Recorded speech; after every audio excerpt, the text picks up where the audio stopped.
Hello students, welcome to SSP Snapshift program. So ఈ వీడియోలో Apache Spark గురించి తెలుసుకుందాం, రైట్. సో ప్రీవియస్లీ మనకి ఒక individual before internet, right. So ఈ సోషల్ మీడియా ప్లాట్ఫామ్స్ ఇవన్నీ అప్పట్లో లేవు. సో బిఫోర్ ఇంటర్నెట్ మాట్లాడితే ఒక రిక్వైర్డ్ డివైస్ లోపల ఉండే డేటానే జనరేట్ చేసేదో, రైట్. అంటే సింగిల్ డివైస్లో డేటా అనేది జనరేట్ అవుతుంది, లేకపోతే ఉండే డేటాని వాడుకుంటాం.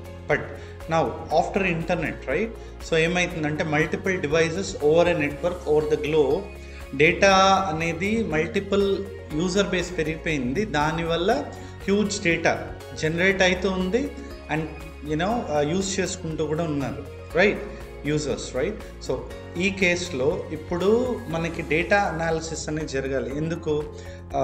ఫ్యూచర్ డెసిషన్ స్మార్ట్గా తీసుకోవాలంటే బేస్డ్ ఆన్ ద డేటా మనం దాన్ని అనలైజ్ చేసి తీసుకోవచ్చు.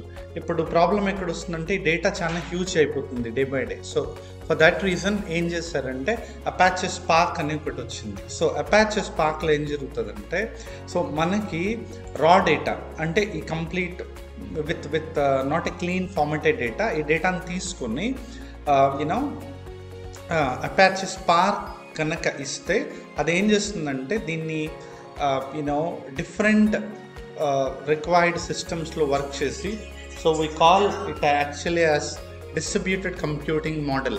అంటే డిఫరెంట్ సిస్టమ్స్లో టాస్క్స్ అసైన్ చేసి డేటాని ప్రాసెస్ చేసి ఫైనల్గా మనకి ఒక clean formatted you know process data ఇస్తుంది. సో దట్ అది డేటా అనాలిసిస్కి ఈజీగా యూజ్ అవుతుంది అనమాట. సో అపాచే స్పార్క్ అంటే అది గైస్. యా.